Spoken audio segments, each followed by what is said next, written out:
بالله من الشيطان الرجيم بسم الله الرحمن الرحيم إن الله وملائكته يصلون على النبي يا أيها الذين آمنوا صلوا عليه وسلموا تسليما اللهم صل على سيدنا ونبينا مولانا محمد وعلى آله مولاي صل وسلم دائما أبدا على حبيبي وخير الخلق كلهم هو الحبيب الذي ترجى شفاعته لكل حول من أحوال مقتحم عن الفضل بن عباس رضي الله تعالى عنه قال دخلت على رسول الله صلى الله عليه وسلم في مرضه الذي توفي فيه وعلى رأسه عصابة صفراء وسلمت فقال يا فضل قلت لبيك يا رسول الله قال أشدد بهذه العصابة رأسي قال ففعلت ثم قعد فوضع كفه على منكبه ثم قام ودخل في المسجد. فضل بن عباس رضی اللہ تعالیٰ عنہ، یہ عبداللہ ابن حضرت عباس رضی اللہ تعالیٰ عنہ کے بیٹے کا نام ہے فضل بن عباس. یہ کہتے ہیں کہ میں حضور اکرم صلی اللہ علیہ وسلم کی خدمت میں حاضر ہوا فی مرضہ الذی توفی فیہ، حضور اقدس صلی اللہ علیہ وسلم کی مرض الوفات کی حالت میں، یعنی گویا آپ صلی اللہ علیہ وسلم کا آخری ٹائم گزر رہا تھا اس دنیا میں. حاضر ہوا تو حضور اقدس صلی اللہ علیہ وسلم پر کے سر مبارک پر اس وقت ایک زرد یعنی گرین کلر کی پٹی بندھی ہوئی تھی. مرض الوفات میں نے سلام کیا. حضور صلی اللہ علیہ وسلم نے سلام کے جواب کے بعد ارشاد ہوا کہ یہ فضل اس پٹی سے میرے سر کو خوب زور سے باندھو، یعنی جو یہ پٹی جو زرد ہے میرے سر پر باندھی اس کو اور کٹھن باندھو، یعنی بہت کھینچ کر اچھی طریقے، کیونکہ حضور صلی اللہ علیہ وسلم کو درد سر مرض الوفات میں بہت زور سے ہوا تھا. بس میں نے تعمیر ارشاد کی ففعلت ثم قعد، پھر حضور صلی اللہ علیہ وسلم بیٹھے اور بیٹھنے کے بعد میرے کندھے پر ٹیک لگا کر کھڑے ہوئے اور مسجد کو تشریف لے گئے. حضور صلی اللہ علیہ وسلم کو اس وقت بخار بھی تھا اور سر مبارک پر پٹی باندھ رکھی ہے. فرمایا میرا ہاتھ پکڑ لے، ہاتھ پکڑا، حضور صلی اللہ علیہ وسلم مسجد میں تشریف لے گئے اور پھر وہاں جا کر ممبر پر بیٹھ کر ارشاد فرمایا کہ اے فضل لوگوں کو جمع کر دو آواز دے کر، چونکہ مدینہ منورہ کا رقبہ اس وقت چھوٹا تھا تو آواز دے کر سب کو یہاں میرے پاس جمع کر دو.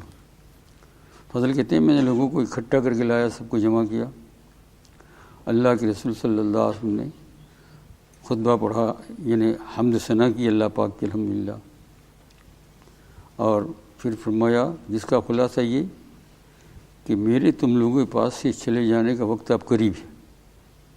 جانے کا وقت کیا ہے؟ اب قریب ہے، بہت زیادہ دیر نہیں ہے. اس لیے میں تم سب لوگوں سے عرض کرتا ہوں کہ جس کو میں نے کوئی لکڑی ماری ہو کمر پر تو مجھ سے بدلہ لے لے، کبھی کوئی تمہاری آبرو پر حملہ کیا ہو تو بھی بدلہ لے لے. ایسا کیا کرنے؟ حوصلہ لوگ رونے لگے. جس کا کوئی مالی مطالبہ مجھ پر ہو وہ مال سے لے لے، کسی کا کچھ نکلتا ہو. اور کوئی آدمی فرمایا دل میں یہ خیال نہ کرے کہ مجھے بدلہ لینے سے رسول اللہ علیہ وسلم کے دل میں رنجیدگی پیدا ہوگی، تو ایسا کچھ نہیں ہے، میری طبیعت ایسی بھی نہیں ہے. تم اگر پرانی چیز بھی یاد دلاؤ گے اس وقت تو مجھے بہت خوشی ہوگی. اور کہا اچھی طرح سمجھ لو کہ مجھے بہت پیارا ہے وہ آدمی جو اپنا حق مجھ سے وصول کرے، اپنا حق یا معاف کر دے. میں اللہ جل شانہ کہ یہاں بشاشت نفس کے جاؤں، بہت بڑی عبرت کی بات ہے. اللہ کے رسول صلی اللہ علیہ وسلم معصوم اور سارا اپنا جو ہے دین کے لیے قربان کیا، بچوں کو بھی سب کو، اور فرمایا کہ میں بشاشت کے ساتھ جانا چاہتا ہوں. یہاں سے یہ بھی معلوم ہو گیا، خوب یاد رکھنا آپ اور مجھے سب کو یاد رکھنا، جس کا مالی مطالبہ ہمارے پاس ہو، کسی کا کوئی نکلتا ہو، اور اس میں اگر ہم نے نچائی کی، دبایا اور اس حال میں جا رہے ہیں حق دبانے کے بعد، تو روزہ نماز بھی کام نہیں دے گا. یاد رکھ لینا یہ. بہت تہجد پڑھتے ہو، بہت اوابین پڑھتے ہو، لوگوں کا حق دبا کر، یہ سب سے اول ہے حق کا ادا کرنا. حضور اکرم صلی اللہ علیہ وسلم کا تو فضائل کتاب میں آپ پڑھتے رہتے، بلی کا بھی حق ہے، کتے کا بھی ہمارے پاس حق ہے اگر ہم نے اسے پالا ہے. تو اور فرمایا کہ میں اپنا جو یہ اعلان کیا تو ایک دفعہ نہیں، دوسری مرتبہ پھر کروں گا، تاکہ میں اللہ جل شانہ کہہ سکوں کہ میں نے اعلان لوگوں کو بتایا تھا. پھر ممبر پر سے اتر آئے، ظہر کی نماز پڑھی، اور ظہر کی نماز ادا کرنے کے بعد پھر ممبر پر تشریف لے گئے اور وہی اعلان فرمایا جو پہلے کیا تھا.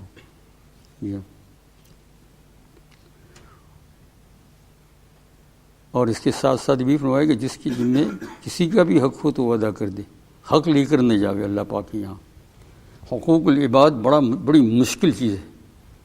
حقوق اللہ تو اللہ جل شانہ کا حق ہے، معاف کر دے، ہزاروں گناہ معاف کر دے. لیکن حقوق العباد یہ کون طلب کریں گے؟ بندہ طلب کریں گے. اور آخرت میں کس کو حاجت نہیں ہوگی. اور یہ سکرات سے ہی یہ معاملہ شروع ہو جاتا ہے، دبانا نہیں کسی کا حق.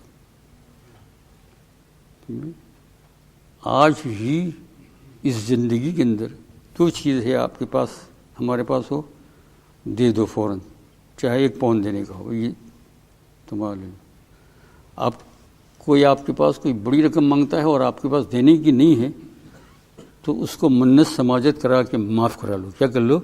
معاف کر لو. کہا کہ معاف کر دو، پھر جتنا بھی آئے گا میں آپ کو دے دوں گا، لیکن آپ معاف کر لوں گا، کیونکہ موت کا کیا بھروسہ کس وقت آئے. یعنی اگر وہ معاف کر دیا ٹھیک ہے، نہیں معاف کیا تو ہمارے ذمہ رہے گا. اس لیے یہاں سے یہ بھی سوچو کہ قرض میں مت پڑو. قرض میں بالکل نہیں پڑو. قرض کے اندر پڑنے والا پچھتاتا ہے، بہت زیادہ مقروض جو ہوتا ہے وہ اپنا دین خراب کرتا ہے. یعنی مرد مومن کے اوپر کسی کا 20 پاؤنڈ نکلتا ہو تو ادھر سے ادھر ہوتا ہے، کب اس کو پہنچا دوں، کب اس میں. تو آپ ہزاروں پاؤنڈ کا قرض کر کے یہ سمجھ میں نہیں آتا ہے کہ مطمئن کیسے ہیں.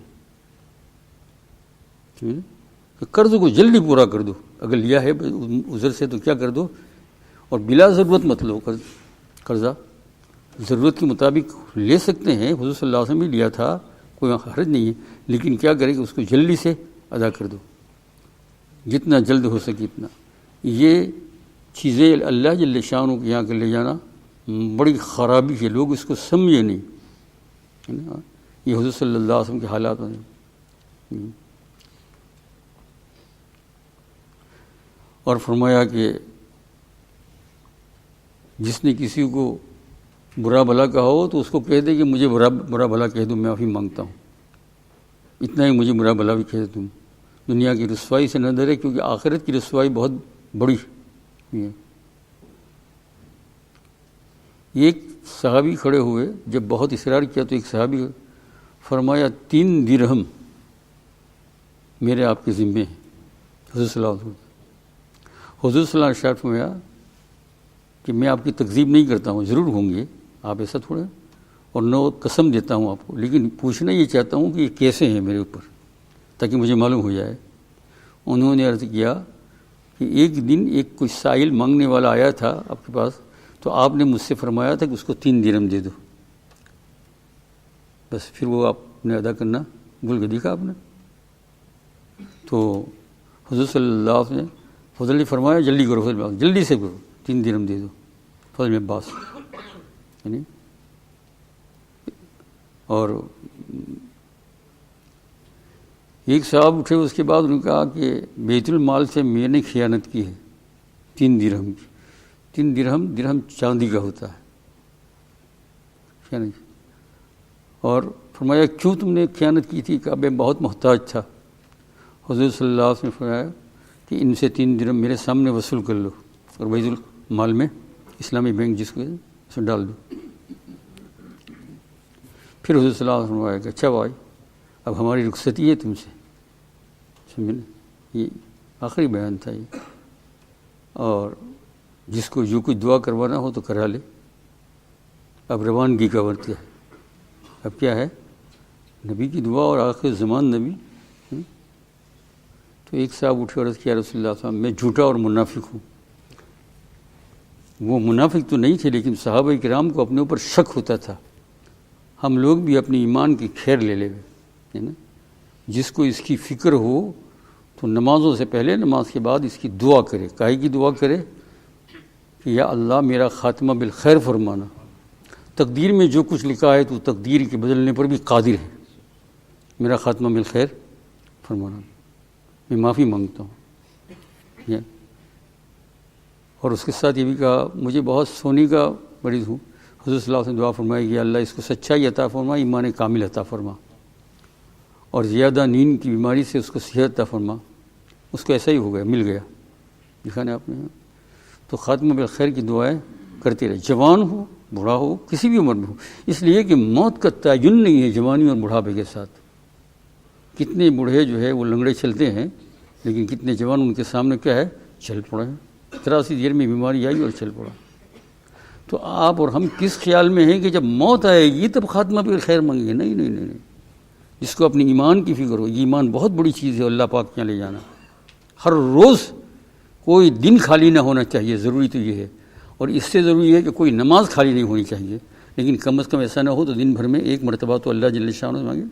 قرآن پاک میں یہ دعا آئی بھی ہے, فاطر السماوات والارض انت ولی فی الدنیا والآخرہ توفنی مسلما والحقنی بالصالحین. یہ دعا حضرت یوسف علیہ السلام نے مانگی تھی, جس کو اللہ جل شانہ نے قرآن پاک کا حصہ بنا دیا. آج بھی اللہم اعنی علی غمرات الموت سکرات الموت. یہ اللہ موت کی سکرات پر مدد فرما. موت عجیب چیز ہے. یہ تو اب یہ ایسا لگتا ہے, جب سامنے آتی ہے نا تو اللہ جل شانہ سے مانگتے رہیں گے تو وہی موت کی سکرات میں انشاءاللہ کیا کرے گا, مدد کرے گا. تکلیف تو ہوگی, تکلیف تو سب کو ہونا ہے. دیکھو سرما کے, لیکن کیا کرے گا اللہ جل شانہ, مدد فرمائیں گے. جیسے پہلے کے زمانے میں بچے کو آپریشن کرتے تھے تو یہ سارے حالات نہیں تھے تو مٹھائی رکھتے تھے اس کے سامنے, سمجھے نا. یہ تو حق تعالیٰ جل شانہ اس کو جنت کی نعمتوں کو بتلا کر موت کی سکرات کیا کریں گے, کم کریں گے. ہوگی صحیح. تو یہ ہر روز ہونا چاہیے.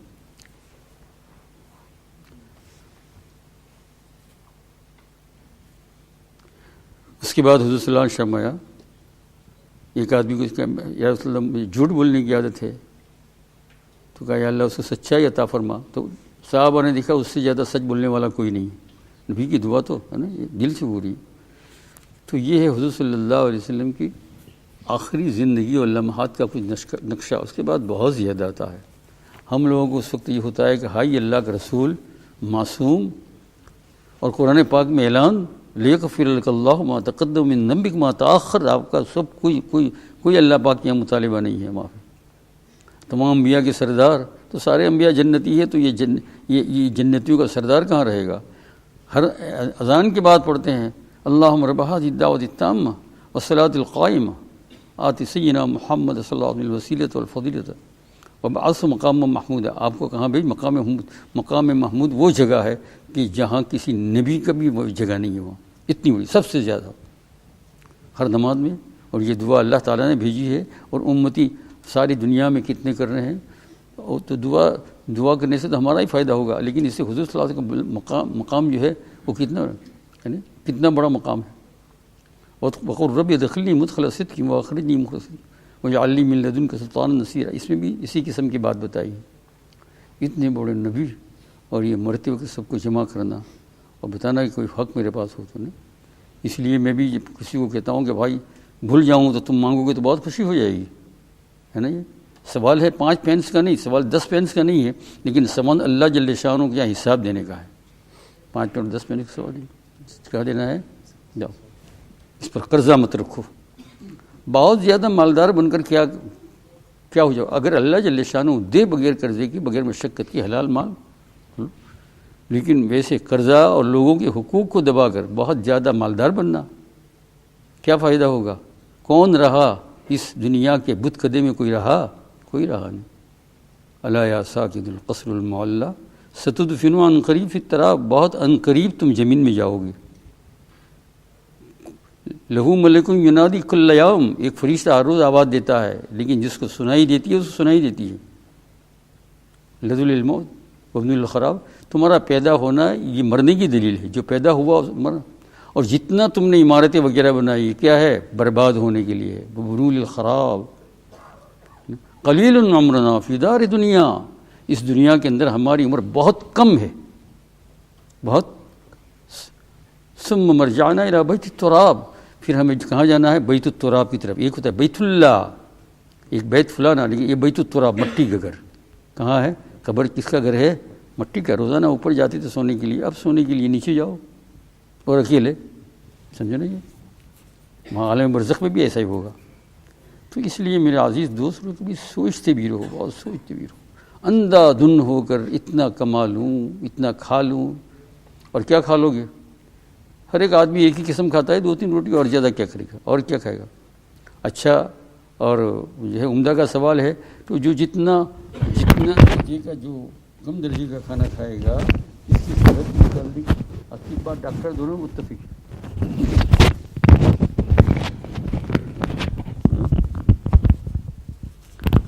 پرانے اطباء اور ڈاکٹر دونوں متفق ہیں، جو جتنی سادی غذا کھائے گا اتنا زیادہ تندرست.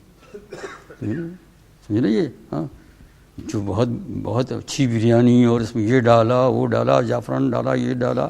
اب شام کو کہتا ہے پیٹ میں بہت درد ہوتا ہے، تو نمک سلیمانی پھاک اس کے پیچھے لگ.